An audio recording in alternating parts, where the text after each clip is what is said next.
Stay at home on 9 to 5, raising your babies with joy and pride. A real ass mom, you're a real ass mom. Taking care of business. Ooh, girl, you're resilient. 'Cause you're a real ass mom. A real ass mom. Welcome to the Real Mama Pod.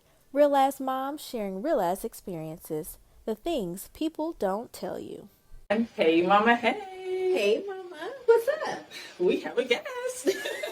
I feel like that's expected every episode. It's like, oh, I wonder what guests you're going to have this week. Yeah, what they talking about. So, we have my dear friend, Kelsey McKenzie.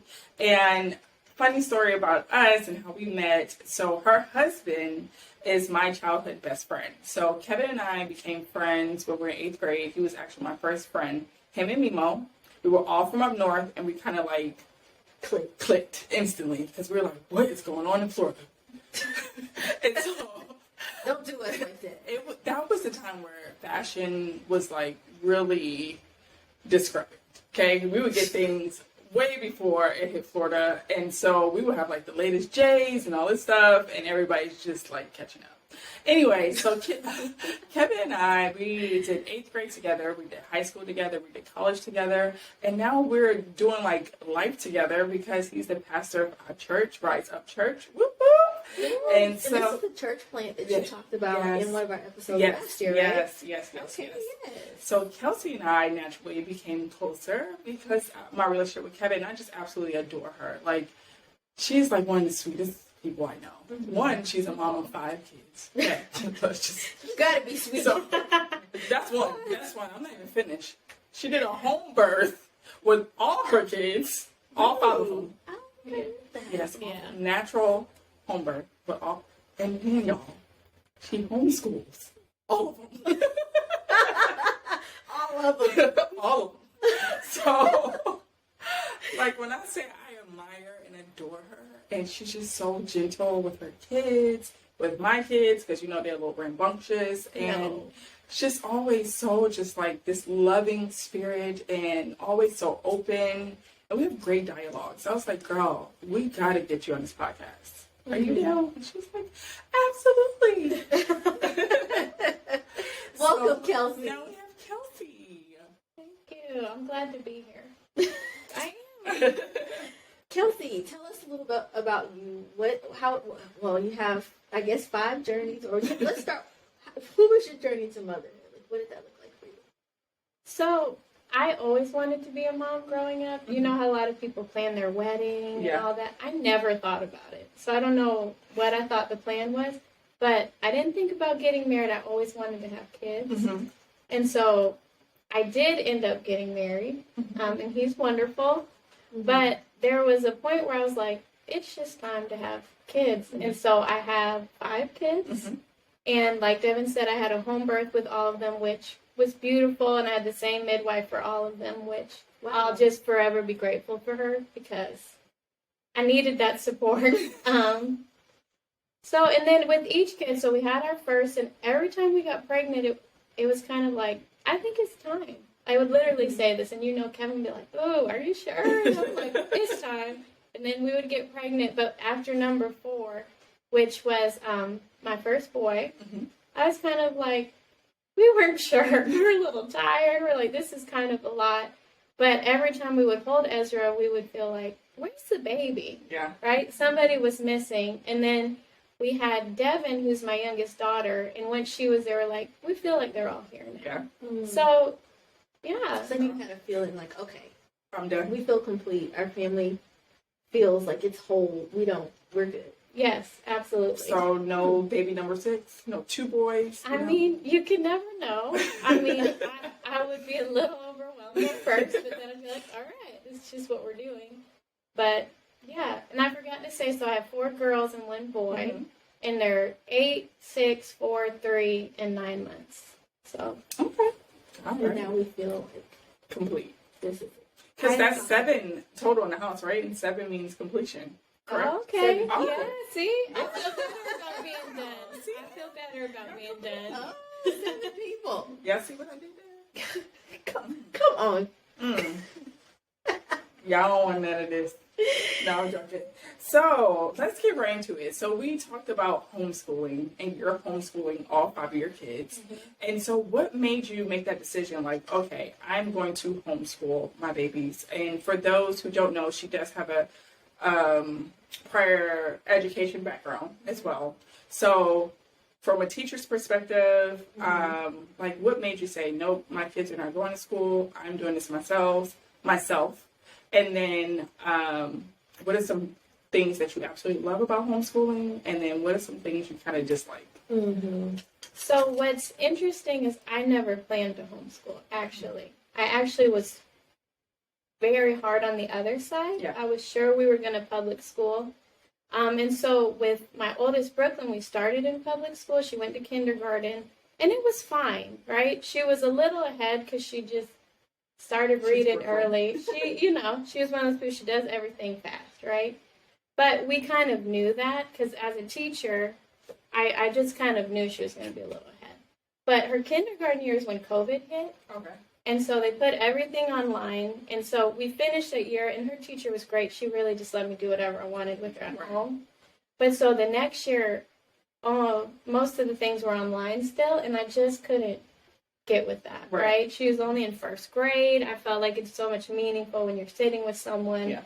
So I said, let's just homeschool for the year. I can do this. And then we ended up loving a lot about it, which was so funny because you have to know I was not for homeschooling. Like, I actually feel a little bad about how much I was not for it. Right. But we ended up loving a lot about it. And then we moved from Boston to Savannah to plant a church, and they were having a lot of changes. So I said, let's just keep this consistent for 1 more year. Okay. And then I loved more and more about it. So here I'm like, well, I never thought I was going to be a homeschool mom, but here I am. So we'll just see. And I can't even say I'll do it through high school. I don't know. We're trying to go 1 year at a time and kind of hold it with an open hand. So that's fair. Yeah. So what are some things you love about it? Okay, so I think my favorite thing about it is the flexibility and pace and content, right? So coming from a public school background, and I was a special educator, but you have a pacing guide, and they want you to get through certain things in the year at a certain pace, and the pace doesn't always match the kid's progress, right? So then you have some kids you're like pulling along. They're not keeping up, but you just have to pull them along, and then some kids are bored. And I love that in homeschooling, I don't have that pacing guide, right? I can look at where they're at, and I can slow down if they need me to, and we can jump ahead if they need me to. And then go ahead. Yeah, dislike. What do you dislike about? Well, wait, I had to tell you one more thing. Okay. Oh, okay, sorry, my bad. No, you're fine, because I have some dislikes, so I'm like, let me do some positives.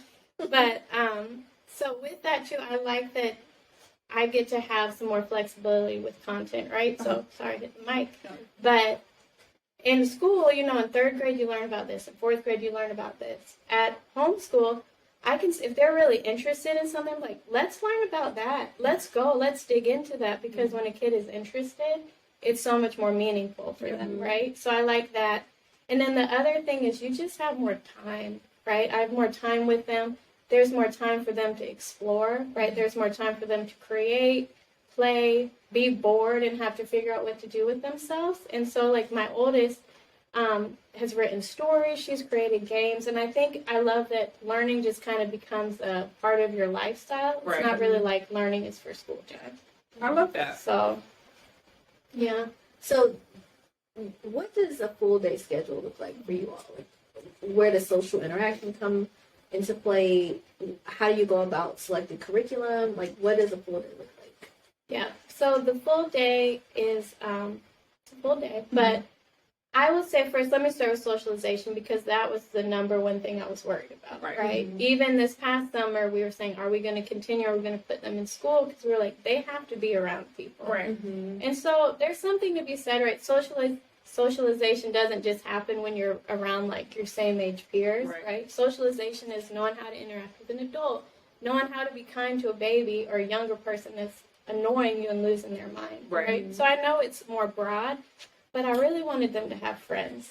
So what we have done is we go to a co-op every Tuesday, and they're with other kids that are homeschooled, and they're in their own class, and we're there from 9 to 1. They do lunch, they play, and then we go home, and then they also do extracurriculars. And this year, since I have 5 kids, I feel like it's easier to just say, all y'all are going to do tennis, all y'all are going to do this. But this year we were like, they need space to be who they are, right? So we let them pick. And so some of them did soccer, some of them did dance, some of them did basketball.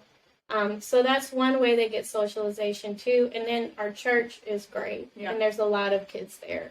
Well, not a lot, but for the size we are, I feel like there's a lot of kids. Okay, so I have a question about co-op. What is that exactly? Can you break that down? So co-op is when a bunch of families come together and the moms kind of lead it. So different moms are in charge of different classes, and all of them work differently, but it's essentially a lot of moms working together to teach each other's kids. Oh, that's cool. It kind of, and there's a bunch of different kinds. How did you engage with a co-op? Like, how did you go about finding one?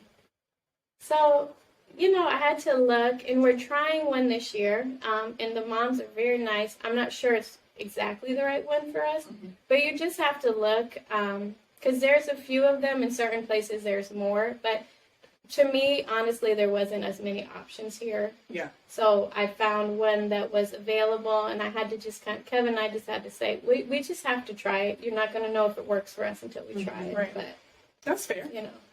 Okay, so being at home with your babies pretty much all day, right? Because you're homeschooling. How do you find time for yourself? Yeah, that's the question. I already told Kevin, I don't know, right? So I will say I'm kind of terrible about self-care. Okay. But I was that way even when I was working. So I am trying to figure it out. Kevin says to me all the time, he says, you make homeschooling work for everybody else. You can make it work for you too. That sounds like Kevin. I know, because Kevin, he helps me a lot, right? So I'm trying to figure out during the week how I can make time for me. Because it's good for me and it's good for them. Like, they really need space where I'm not in charge of them or hovering. So I'm trying to figure that out. But what I have done is I've tried to figure out things that I really love and make sure I'm doing them somewhere in the week. Like, I love reading for pleasure. I love taking baths. I love sitting down and writing something. I love, honestly, sometimes just having time to sit and nobody is speaking to me. So I'm gonna hold you accountable, Kelsey. We are an accountability group. Yeah, we are. And we challenge ourselves with taking care of ourselves, and we hold each other accountable in that space. And we're gonna do the same for you. No, I'll take it. Because Devin knows. She's looking at me because I'm not good at it. It's really easy for me to be busy and just be like, I'll just do it. I'll just help. And it's like, you're going to burn out. Yeah. Yeah, we don't want that to happen. Yeah. So, Kelsey, you are a mama of biracial children. How has that experience been for you? Like, what has been some of the nicest things someone has said to you about your family dynamic? What are some of the craziest things you've seen and heard about your family dynamic? What is that experience like for you having biracial children? So I'll say there's definitely, I would say overall, a lot of people are very encouraging. We get told a lot that we have a beautiful family, and a lot of people are very encouraging. But then, you always have some people that do the stares, and you can tell they're mad about it. Like Kevin just told me he took our third daughter on a date the other day, and this older white couple were staring at them, and they were just clearly very upset. Which it's just disheartening, right, that still happens. But I will say the craziest things I honestly get is questions about whether I'm their mom or not, right? I remember being in line at the grocery store with all the kids, and I'm like, these are kids I did a lot of work for, right? And Kevin and I are there, and the lady's like looking back and forth at us, and she goes, "Are you their mama?" And I'm like, "I am." She looks at Kevin, she's like, "Are you the dad?" And I'm like, "He is, but wouldn't it be kind of awkward if not? Like, it's not really your business." Exactly. And then I can't tell you how many times I've been at the park and somebody's talking to me for a while, and then they realize, they're like, "Oh, you're their mom. I was sure you were their nanny." And I was like, okay. I guess you're that too. Like, okay. So, but I would say even more so than that, I honestly get the most negative things about the number of kids I have or the number of girls I have. So, you know, people have things to say about. Like, They're how gonna do you find control the sex of your children. and how many you desire to have? That's not, they're not paying your bills. Oh, you have oh my gosh, so many girls. Oh, poor Ezra, you know, and I'm like, Ezra is so well taken care of by these girls. Right. And then it's like, I remember even getting pregnant, like, ooh, hope this one, I hope it works out again okay for you. Or like, oh, I'm so sorry. I'm like, I wanted these kids. Right. I'm not sorry. But I would say the South is actually, since we moved to the South, people are more positive. Up north, I think having more than 2 kids, it was like, I'm shocked. you're crazy. Well, up north having more than 2 kids, that does make sense because the dynamic of like apartments and houses, it's just smaller. The way that expensive. Yeah, it's expensive. I mean, at this point, I feel like it's expensive to live anywhere. But I would have certainly assumed that your experiences have been more, in quote, negative in the South. Yeah. Because of the nature of the Right. South, the culture, Yeah. of the, in quote, I'm putting culture in quote, of the South. Well, I would say with race, it is. It's more bold here, right? Okay. But up north, it's actually more segregated than you would think. I think our biggest problem up north, it wasn't that people were rude, but it was that you couldn't find people that looked like them, right? It was so much more segregated than you would think. And I like vividly remember Brooklyn, she's my oldest, being young, and we were at the Museum of Science, and there was this little girl that looked like her, another biracial girl. Brooklyn's like following this girl around the museum. I'm like, what's going on? And she goes, Mommy, she looks just like me, Mom. And I was like, it kind of broke my heart. I'm like, gosh, I guess you don't see yourself as much. And I was like, that's a problem. Yeah. We need to kind of work on that. Yeah. So I think that's more what it is. People are more bold to be rude down here, to give you a glare. But up north, I don't think people necessarily care Yeah. if, you know, everybody's around each other or not. They're kind of happy to live in their bubble. Yeah. I can see that. Absolutely. Okay, so we kind of talked about you having biracial children. So when you talk about that, hair, right? So your girls That's a lot of hair. and your son, Yeah. they have beautiful curly hair, different textures too. It's not all the same. Someone's a little bit more coarse than others, and you know. So what are some tips for moms who may be just like you, you know, a Caucasian woman with African American children, and of course their hair is different, right? So I know you personally, like you braid their hair, you do all kind of stuff with things I can't even do.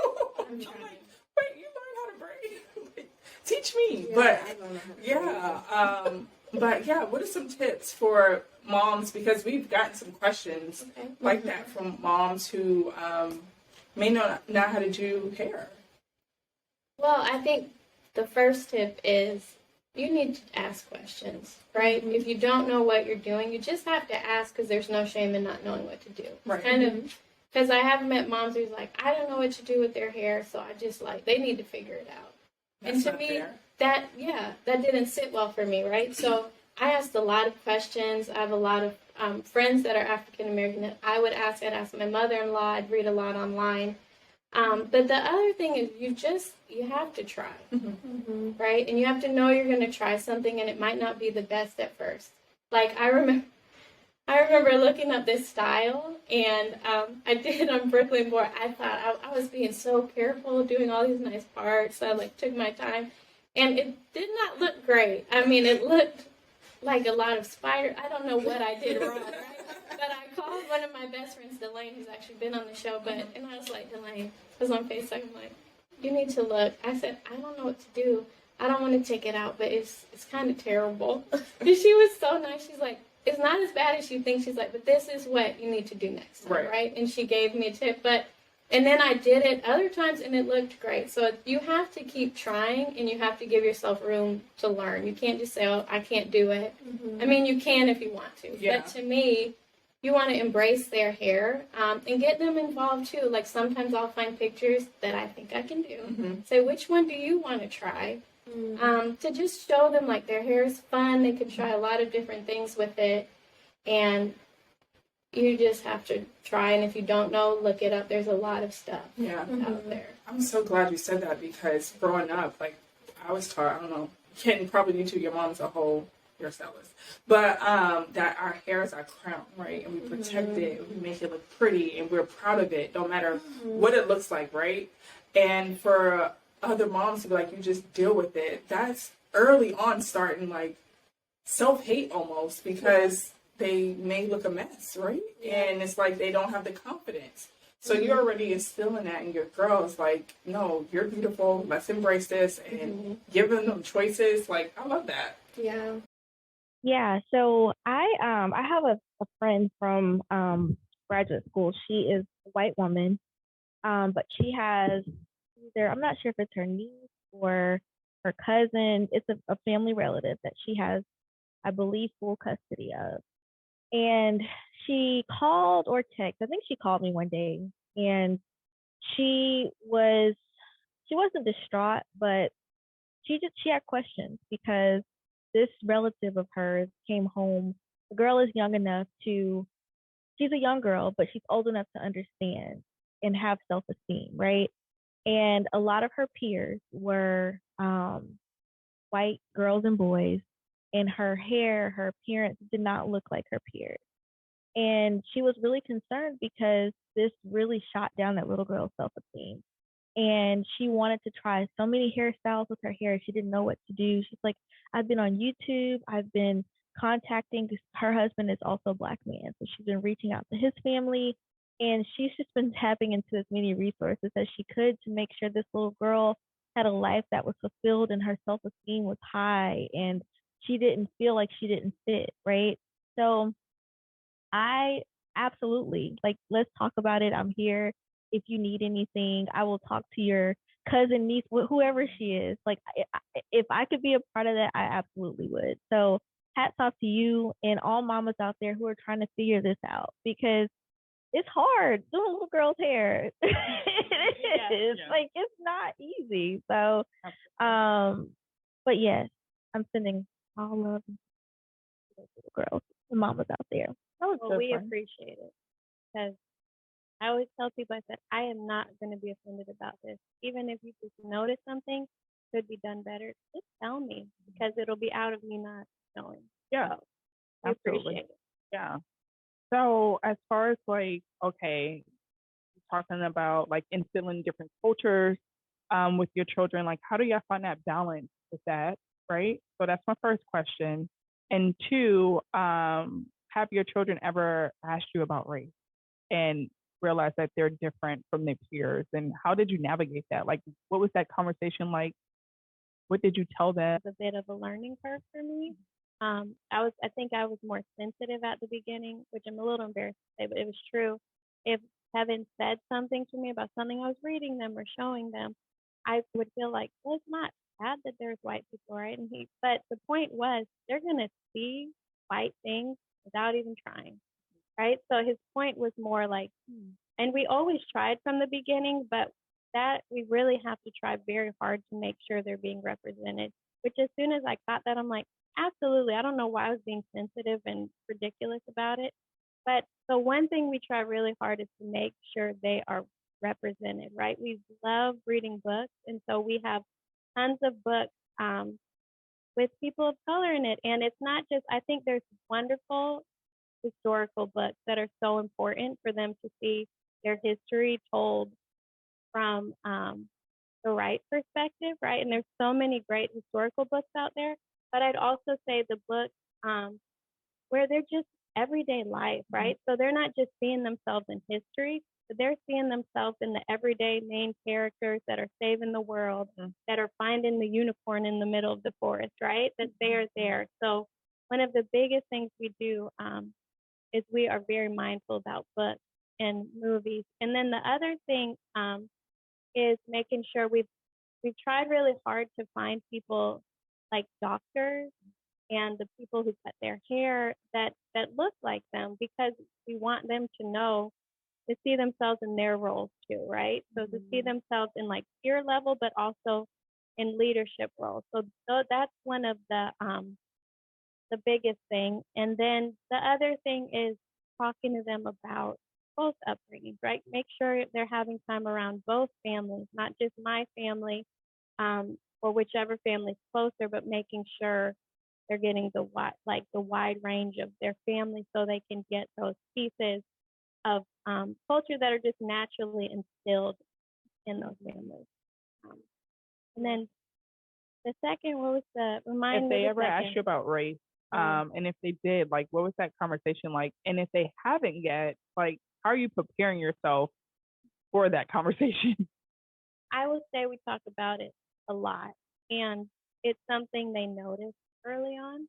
So there was the one thing that happened in the museum that I mentioned, but also they would have questions like, "Mom, how are you my mom? Because your skin is white and mine is brown. How can you be my mom?" Right? And so we would talk a little bit about how they're both, and that, and you know, dad is black and mom is white, and their skin is brown, but they kind of couldn't. It really threw them off. But we had conversations about that. But I will say we always try to have like age appropriate, candid conversations with them because we know things are going to come up. But I will say, I'll never forget when George Floyd happened. They, somebody talked about it at church, and they heard it and they caught it. And so one day when Kev went to the store, my second daughter, Quinn, she just started falling apart crying because she was like, "What if you don't come home? How do I know you'll come home?" And so we really had to dig into it and talk to them about it. Which for Kevin was like, for me, I was like, I hate that this is a discussion they have to have, but Kevin was like, but they have to. And it just makes you realize, so all parents should be having that conversation, whether you have kids of color or not, because it would probably make a difference if everybody was aware from the time they were little. So that happened. And then I would say homeschooling, we have a lot of conversations about it because we read a lot of things about history that are told from different perspectives. And you don't need to teach kids when something's wrong, right? You instill a value in them, and we'll read something and they'll go, "That wasn't right. How did they come take all their land?" Or, "That wasn't right, Mom. They're treating them like my kids. They're treating them like property." And it's kind of like we really try to put the information in front of them, and they process it, and they'll talk to you a lot about it. And so I mean, I wish, and I'm sure you guys feel it in a very different way, like personally and while raising kids. I wish there were conversations we did not have to have. But we're trying to create a space early on so they can have it. They know they can come have it with us. Maybe. So. Yeah, especially with raising Black boys, which all three of us can relate to. The world sees them differently than they see you or even me or us. And I'm not looking forward to the days where we have to have those conversations. And I'm sure you can say the same about Drew and Jay and your boy too, Kelsey. No.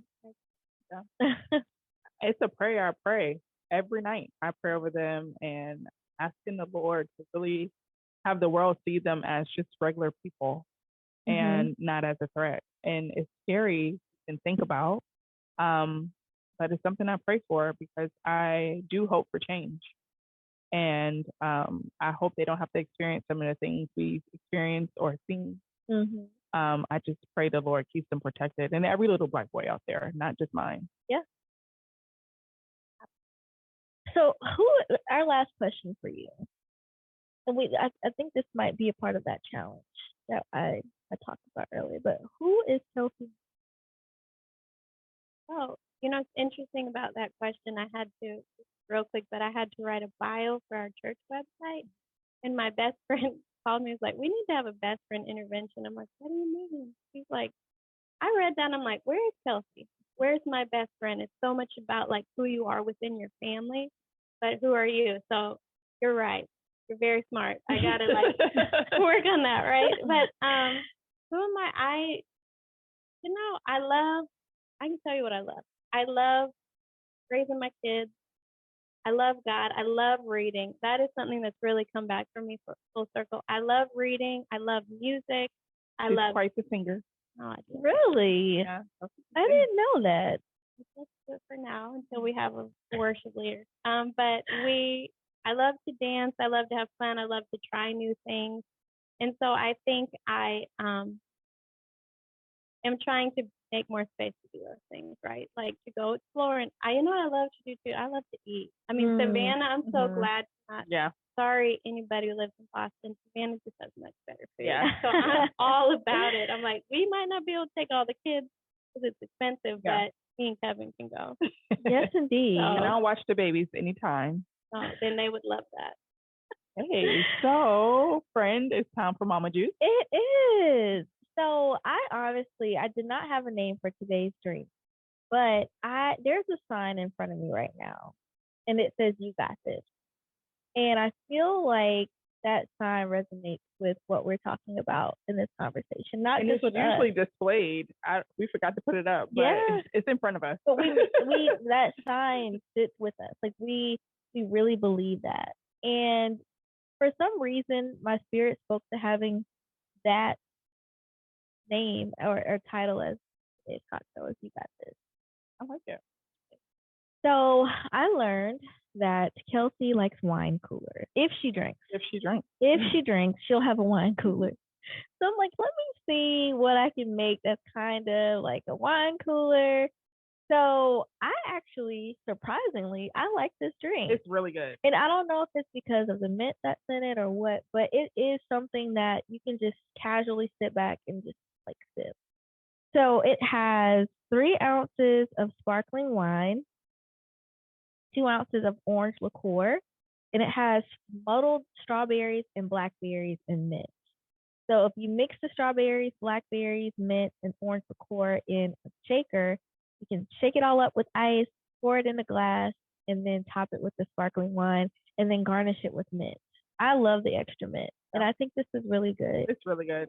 Yes. Really good. And for the mamas to be or the mamas who don't drink alcohol, you can still enjoy this beverage. You'll just use sparkling wine, or not sparkling wine, sparkling white grape juice, and you'll use a non-alcoholic triple sec to serve as the orange liqueur. So with the strawberries, blackberries, and mint muddled, mix all that up with the non-alcoholic triple sec, and then you pour it over ice and you top it with the sparkling white grape juice. Really good. Really good. So now it's time for my favorite segment of the show, and that's Mama's Corner. So if this is your first time listening, Mama's Corner is an opportunity for us to connect with our guests, with our listeners, and basically you all write into us. And you can share Mama hack, you can share Mama juice, you can vent if you want to. And you can ask us for advice. Now, we're no experts, so we only share based on our experiences, but we are happy to share nonetheless. For Mama's Corner, since we have such a specific topic today, I want to circle back around homeschooling, right? With the pandemic and things like that, like many more parents are deciding to homeschool their children. So Kelsey, what advice or tips do you have for parents who may be on the, I don't know, maybe I'll do it, maybe I'll not, maybe I won't, I don't know. Like, what tips do you have for them to get started, or really things they can consider to move forward or not? Okay, so one of my favorite things to do is something called morning basket. Some people just call it morning time, but we do it every morning at the beginning of our school day. And so we do go to the co-op once a week, but every other day we're at home. And we do it at the beginning of the day. And essentially it's the time where all the kids are together, no matter what age. And we read aloud books. We read our Bible. We read aloud books. We memorize poetry. That's where we'll do a science experiment. Maybe we'll look at something on the map. But you put so you have reading, writing, and math, which everybody's going to be on different levels for that. It's harder to do all together. Mm-hmm. But morning time is where you put all of those things that are more just like content related. And so everybody can do an experiment. They can't do it to the same level, right? But they'll get something from it. So you put all of that good stuff that they can access and that you might forget to do during the day. You put it all there and you do it all together. And I will just say that's my favorite. Kev has this joke that he's like, boy, no matter what's happening, Kelsey's going to do morning time. It's like, wait, we got to go to the emergency room. Hold on. We need to do morning time first. But I love it because I will say it's just nice to have them all together. And of course, if they're little, they might be drawing while you're reading. They might not, they can't read the poem you're memorizing, but I promise you, after they're listening a bunch of times, all of a sudden, as a who's three can say it, right? But it's a time to be all together. And depending on how many kids you have, it can be hard to get to all of their educational needs all day. So that putting them all together really helps you. So that's my biggest hack. When you can combine your kids, do it. And then I just want to give an encouragement. Like, if you're considering homeschooling, I would say I love it. It's hard, right? You have to deal with the attitudes is the hardest thing, right? You're like looking at them like, I really love you and I'm trying so hard to do these great things for you. And you're being the worst to me right now, right? And then your house can be kind of messy because you're in it all day long. But I will say, if you feel like that might be right for your family, there's a lot of sweet stuff with it. Yeah. You know, you get a lot of time, you get a lot of flexibility. And so I think, you know, don't be scared to give it a shot, right? I just didn't want to paint, you know, I have this beautiful picture in my head of what it should look like. Right. It doesn't look like that. You know, there's more crying and reality and more mess, but I just want to encourage you, don't be scared, right? Yeah. No, give it a go. I think it's worth it if it's something you desire to do. Love it. I love that feedback. Well, Kelsey is not on social media, but I thought it'd be cool because she reads a lot of books, right? So I thought it'd be cool if she can give us like her top 3 books, and then we'll list the other ones in our description box. But of things she allows her children to read to kind of identify in themselves and see themselves in those books, since they all love reading. I thought that would be cool. Yes, I love it. And I did type up a list. It ended up being longer than I expected, but just I typed up a bunch of titles from our library, just because I know it can be hard to find online. I will say my top favorite book series is called Hibiscus, and there's 8 books in all. My oldest and I have read them all, but now we're going back through as a whole family, including Dad, and we've read the first 4 again. But it's about a little girl who lives in Africa, and her dad is African and her mom is white. And they live with their whole family, like cousins, grandma, grandpa, in this compound. And they're just beautiful stories because it doesn't skirt hard issues. Okay. But it talks about them in a very child-friendly way. So first of all, the characters are funny, but they're also going to deal with poverty. And they're going to talk about when she visits her grandma in Canada, how she has a weird interaction because she looks different from them. But they're just great books. I love them so much. So the Hibiscus series is one. 3. We can list them out. It no sounds pressure. like Hibiscus is a series of books. So that could be your 3 books. Well, you know, another good one I'll say real quick, and you've probably heard of it, but because we were talking about hair. Have you heard the book Hair Love? Yes. So that's a great one that my kids really loved. And then there's so many good ones. We're just good look with at Anna the note. Okay. Sounds good. Well, friend, how can they find us on the socials? So since Kelsey's not on social media, I guess we have to be. Our social handles are at The Real Mama Pod, and that's on Instagram, Facebook, Twitter, TikTok, and Pinterest. And if you're interested in our personal lives, I'm at KendraFerg_. And I'm at DevGrace_. Oh. Go ahead. If you're interested in Mama's Corner, you can always email us at mama@therealmamapod.com. If you want to get some merch, some mama merch, or auntie merch, you can check out our website, www.therealmamapod.com. And lastly, please rate, review, share, write, all that. Wherever you stream your podcast, do that for us. It helps us grow. Absolutely. So, until next time. Bye. Thanks, Kelsey. Thank you. Bye.